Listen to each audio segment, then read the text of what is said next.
Yo, this is Steve from the Martinez Brothers. Yo, it's Chris from Martinez Brothers. Hey, this is Lauren Lane. This is Luca Bacchetti. This is Matador. Hi, this is Nic Fanciulli. Hi, this is Nicole Moudaber. I'm Sander Kleinenberg. Yo, I'm Sunnery James. And I'm Ryan Marciano. Hey, this is Kave from Pleasurecraft. Hi, I'm Carl Cox. I'm here in Mexico. We're in the beautiful Playa del Carmen. BPM Festival, Mexico. Meow. And you're watching Toolroom TV. As you can see, my job is really cool.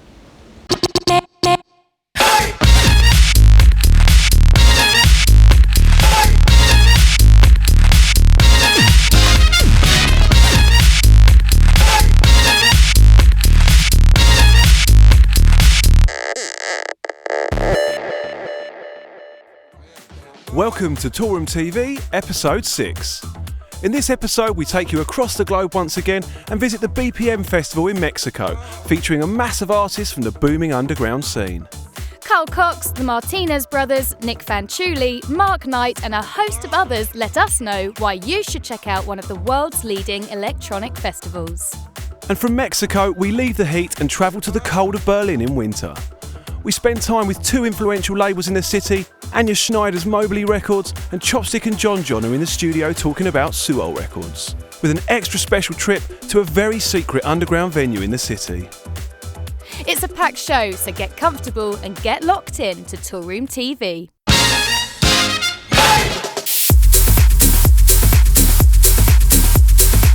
So first, we're in the paradise of Playa del Carmen in Mexico for the BPM Festival.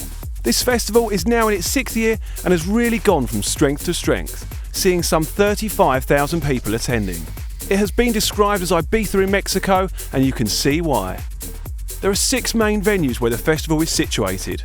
Cool Beach, Mamitas and Cannibal Royale providing the daytime energy, with Blue Parrot, Coco Maya and La Santanera smashing it out to the break of dawn. Hardcore clubbers travel from all over the world for a 10-day marathon of house, deep house, tech house and techno.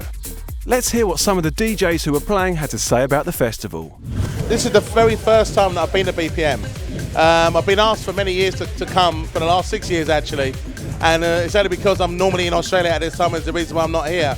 But this time I decided that I have to be here. So many requests for me to be here, especially from the people who live in Mexico. It's been outstanding. But also, if you see the DJ lineup, it is outstanding. There's over 250 DJs from all genres of the music industry that are here at this time, which is unbelievable. So you can imagine that a lot of people, if they really want to see a lot of people in such a place like here, Mexico, where not a lot of people actually get to play to party, is amazing. So therefore, I believe that it's an experience for a lot of people also when they come, especially from England or they're coming from Italy or Spain. It's a long way to come for a party. But meanwhile, it is absolutely beautiful here. Playa del Carmen is something else in the sense of the way how it looks. All the places where you can go for food is amazing. How everyone is so chilled and relaxed and really enjoying themselves. It's fantastic here. Well, it's not our first time at BPM, but it's definitely our first time playing like at a BPM event. We came here for the first time like 2 years ago. It changed our life. Yeah, like we were just in awe. Just the fact that it's on the beach, you know what I mean? That's what kind of makes it different. You know, you have your chill time, you have your, your clubbing time, obviously, but you get the best of both worlds. Yeah, so sure. That's kind of why we love it. It's like, a vacation and a rave. It's like a rave-cation. Yeah, well, this is my first time here at BPM. I played in Mexico 4 or 5 weeks ago, 6 weeks ago. Had an amazing time in Guadalajara, Mexico City. So to come back to Mexico City, or to come back to Mexico for BPM, something special, because it's something that the boys, as in Richie, Ali Dubfire, and all the chaps, it's something that they always speak about and something they always look forward to after the Christmas and New Year tour. And it's somewhere to relax, it's somewhere to party, chill out, and everyone seems to meet up, and everybody seems to be here. So it seems to be a great collection of people and artists for mixing and and just generally having fun. But at the same time, there's so many good parties going on and so many good acts here. You're spoiled for choice. It's like Ibiza, only in Mexico in January. It's my first time at BPM. I played at La Santanera 2 days ago with Victor Calderon. We did a 6-hour set, proper heads down techno. And today we are at Cool Beach playing with Josh Wink and Stacy Pollen. And I just did a surprise guest appearance, playing all my deep house records that I love. So Mixmag recently crowned BPM as one of the top 10 parties in the world. And I think the best way to describe it, if you can imagine getting all of Ibiza and putting it into 2 weeks, that's BPM. So this is one of Mixmag's top 10 favorite parties, and I think BPM is stand out because it's in a beautiful location and it brings people from all around the world. More and more every year come, more and more DJs come, the lineup grows, the talent keeps getting better and better. So I just think that it's been an evolution. It's just going to keep on getting better every year. I've done the BPM Festival about I think 3 or 4 times in the last 7 years, 8 years. But I've always done it inside. Like I never got a chance to play, you know, al fresco. And it was, I mean, it was just great. You know, the sun goes down, and I love to play that time of the day because it's like you really sort of suck people into that party, and you can take it from a real tiny little place and then build and build and build and turn it into something, you know. And it's great, it's cool. Yeah, for me, BPM is one of the sort of staples in the calendar that I look forward to every year. You know, it's a place where we sort of, just after New Year's Eve, we all come together, all the DJs, and it's sort of 2 weeks of parties with sort of, I think, pretty much the best lineup for a festival in the world, actually. It's full of quality music. I've been doing it actually for about 3 years now, and it's obviously been running for 6 years, and it's run by a good friend of mine, Craig. And yeah, it's a lot of fun, and we love coming back, and we're going to start doing the safe parties every year. This is our official debut on the BPM Fest. I mean, we had a lot of good stories of our colleagues and fellow DJs who played here, and really excited. I mean, the whole atmosphere here is really easy, open-minded people, easygoing, and we can't wait to play. Ron Cycle is playing right now. Really nice tunes, and everybody's happy, everybody's laughing, and see all the bikinis going, like yeah.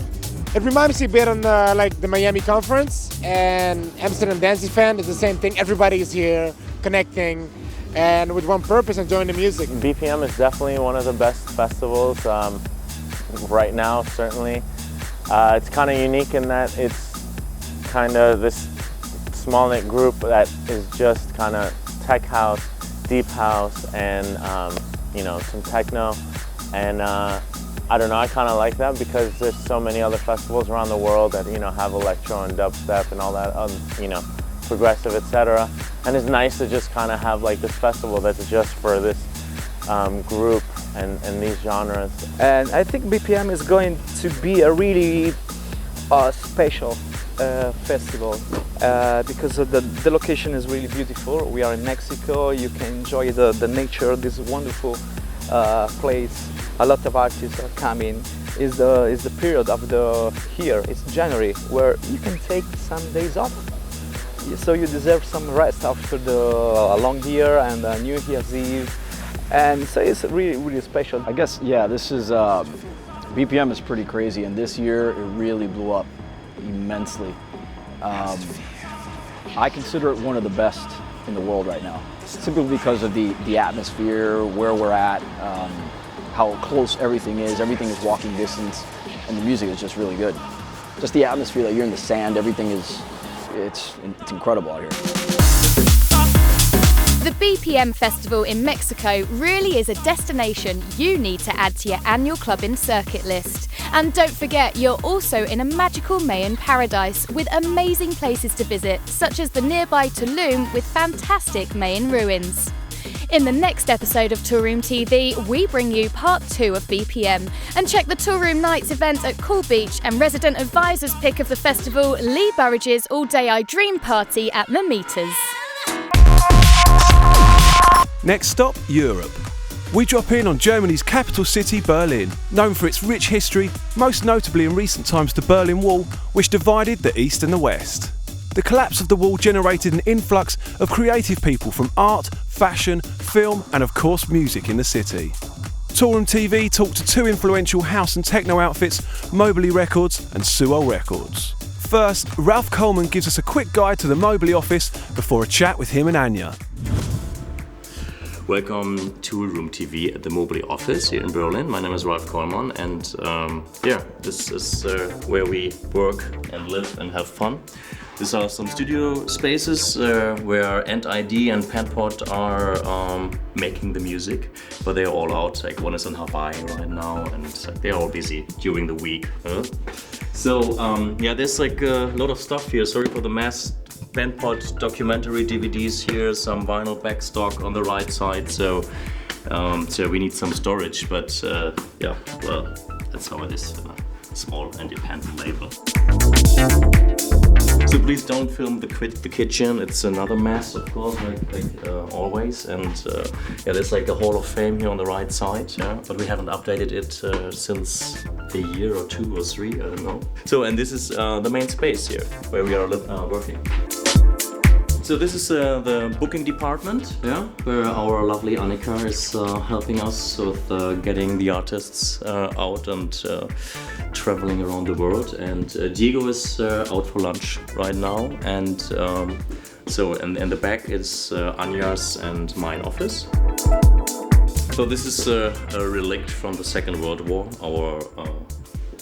There's like an original wall, like the architect decided to keep it like it was after the war. So you see some bullet holes and grenade shells in there, and this reminds us to where we are here in the middle of Berlin, like a historical place. And now we are connected with the whole world and making music and having fun. That's great.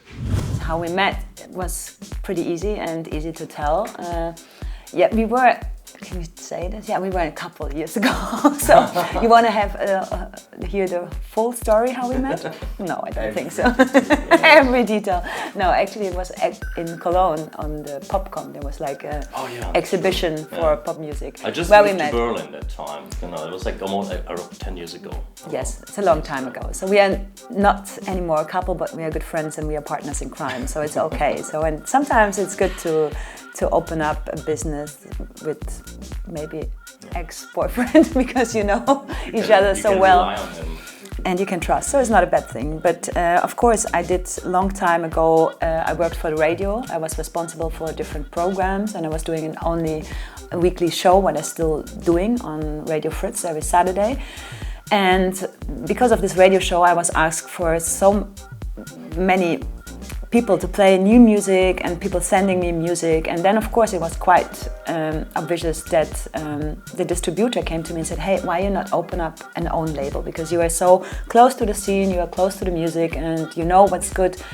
And for sure this was always my dream and I want to do it because I'm still loving this music and I was always into electronic music, and with Ralf I had a really good partner, so I asked him because he had a really good marketing background, and I couldn't handle this by myself, so I asked him to step on the boat, and this is how we built up everything with Mobilee. I would say like the first years were quite easy. We had a very, very good start, and Berlin was a perfect environment to start a music label. At that time there was a lot of a lot of creativity and pulsating, and the music Berlin was presenting was also like something new. So there was a focus on the Berlin scene. Everybody moved to Berlin, and there was a lot of creative exchange. So the first few years were easy if it comes to our start, but on the other hand, we started at a time when the music industry completely changed, and we were facing these problems from the beginning on. And this maybe, or that we were forced to react on that, to be flexible, and so this is something we kind of grew up, or our little company grew up with everybody involved, and maybe that was also a little bit an advantage. And we had not so much responsibility at this time because we started all new. Our artists were brand new. We all started from level 0, and if we look now back 6 or 7 years, and if we see how much develop our artists. It's like now you be really responsible. We have now like a big office, like you see, we have studio place here, and we run our own booking agency, so it's really a big company now. So we really have to focus on this. And in the beginning it was like, okay, just try it because we love this and we have some ideas, but it was more another motivation than we have now. But it's still, of course, the motivation is still for us, the love for the music, and if we would not have it, we would not sitting here. We have a lot of artists and everyone is special and is not comparable to the other one. So there's not this one specific sound on Mobilee. Of course we have like an eye on the quality of the music and how the people develop. But I think Mobilee, everything is possible, and I'm really proud now to look back and see what happened to people like Panpot. They came here and really young boys and gave me this CD and were really nothing, and now they play like these big festivals in front of thousands of people. And then also Zeboké, for example, which I know really long, and when I heard him the first time, it was 15 years ago, I known directly that he's one of these outstanding producers. So, and then of course we have new people like NTID, Ray Okpara. Everyone is special and everyone makes different sound, but all in all together is like a really good movement and good family and good group. I always like to see when the Mobilee artists influence or inspire themselves, like, you know, there's a exchange in between, you know? So Panpot really likes what Zebo is doing and vice versa, so it's like even if they're doing different stuff, you know? And this is also reflecting on our Mobilee back-to-back concept, yeah, which this is our like compilation concept, and where one artist presents the Mobilee sound every year, and and is looking for a special idea and how to hook up with the other Mobilee artists, yeah. And for example, the next compilation is presented by Rodriguez Jr. and he went into the studio with Tassilo, Anja, Zebo, and ID, yeah, and Ray Okpara. So, and they produced exclusive tracks together, like somebody like threw in a loop or a special sound, and Olivier Rodriguez Jr. Created a full sound out of it. I think the special thing on our own parties is, first of all, that we all play together. It's always like not such a big fun if you travel alone as a DJ and play somewhere, you know, these gigs, they're good, but it's always really good when we all come together, because we are, in the end, we love each other, we are friends, we really respect each other, and this is the special feeling. Of course, we can develop the parties more and more. We can work now on some visual concepts and some stuff where we can go on tour, but I think why we are at this success right now is like the special vibe of the people, because we really like each other and it's super fun to play together, and this is something really authentic, and I think the people that come to our parties, they feel this, and so they have also good time, and this is mostly the motivation of all of us. Yeah.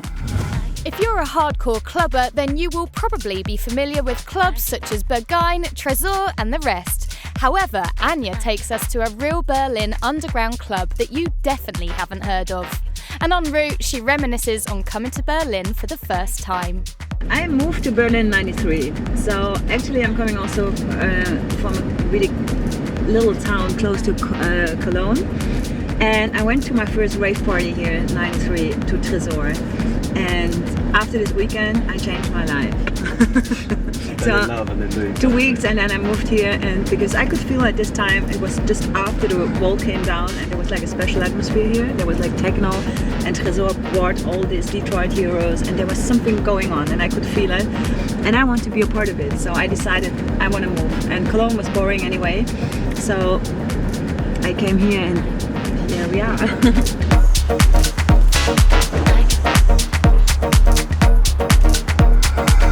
This is like the similar to the entrance in Men in Black, you know. It's like they pretend to be like a working space, like a workbench and stuff, but in the back there's like crazy things happening in the summer.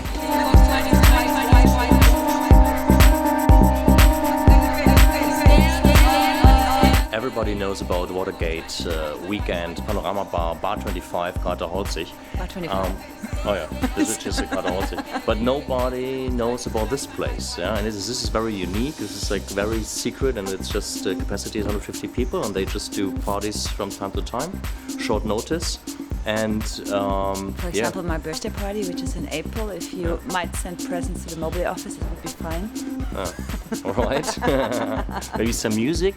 No, not music. I want to have something else. So yeah, this is a beautiful space here, and it's like the people who invented it or were building it, they are just like adding something new every week, every month, and they are just doing it for the fun. And yeah, but you will definitely never ever find it. Yeah.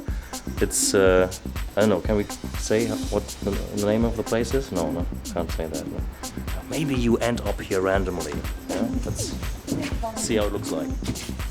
Actually, this is the legendary DJ booth. Unfortunately, there's no sound system right now here, but maybe you get an idea how special it is to play from here.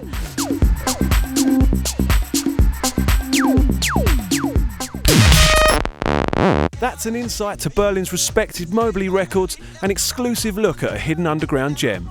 Now we talk to Chopstick and Johnjon at Suol Records, who are responsible for the amazing recent remix of Digitalism Zdarlight on Toolroom Records.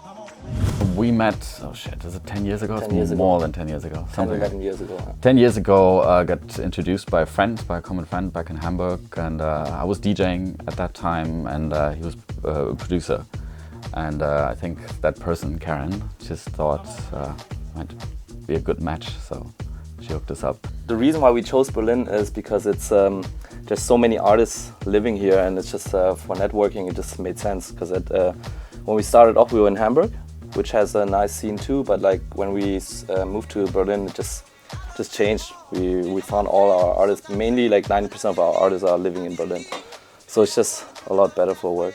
So we basically can do everything, like do listening sessions for new releases, talk about that stuff, maybe help out if they need help, if you know, like put together stuff. We can meet for coffee. It's just much easier. We have the only artist of ours is Daniel Bort, who doesn't live in Berlin, and yeah, we always wish he would move here. We try to convince him, but he's not doing it. So, but that's, you can just see it's much easier to deal with the artists. I think we the sound of our artists is shaped by, because we try to pick artists that have an organic kind of sound.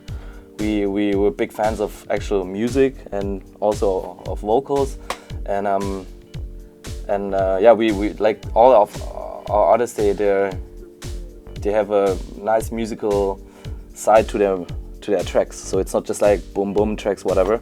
It's I don't know how to describe it. It's organic. It just has this soulful kind of side to the music, which we definitely love. When I want to describe the sound of the label, I wouldn't say it started with the sound of the label. It more started with the artists.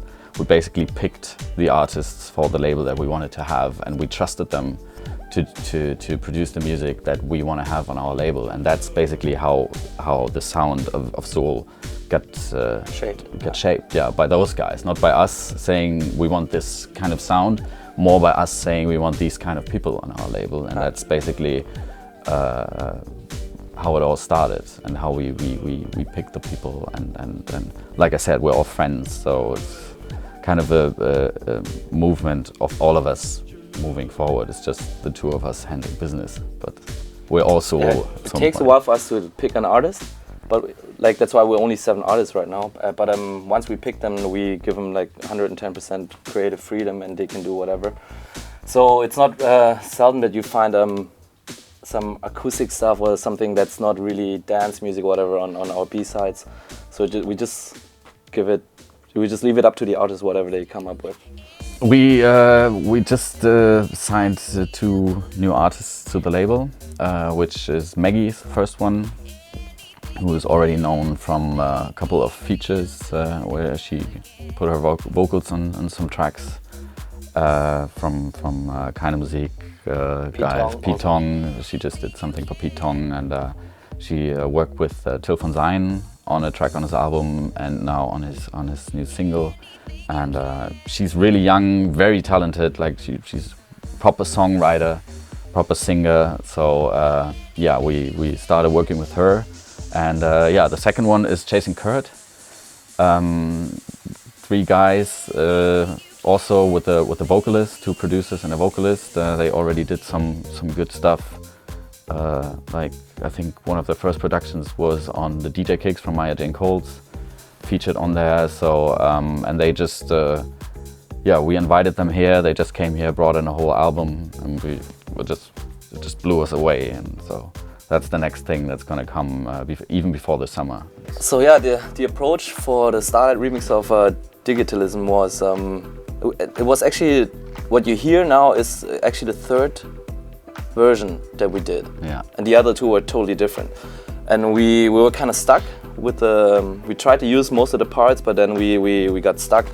And at the end we did use the parts, but we actually just used the harmonies. So we replayed the guitar, like we replayed the harmonies with guitars, and we stole that lick from basically from our friends Cats and Dogs, who did the edit for BBO.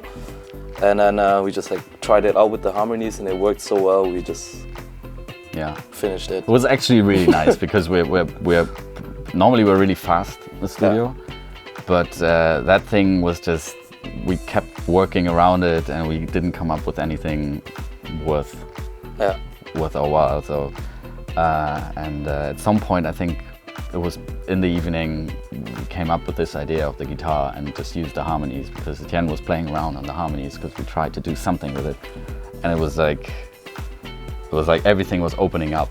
From that point, everything was just so clear what to do, and then it just took us like 2 more hours to put it together. And it was done. But it was really like we were working on it and nothing was happening, and that rarely happens to us. And we were just stuck. The guys are really good friends, so we wanted to of course wanted to do something special, and we didn't want to get back to them and say like, didn't manage. So it was nice. It was really cool when we came up with it. It was like suddenly everything came together, and it was finally.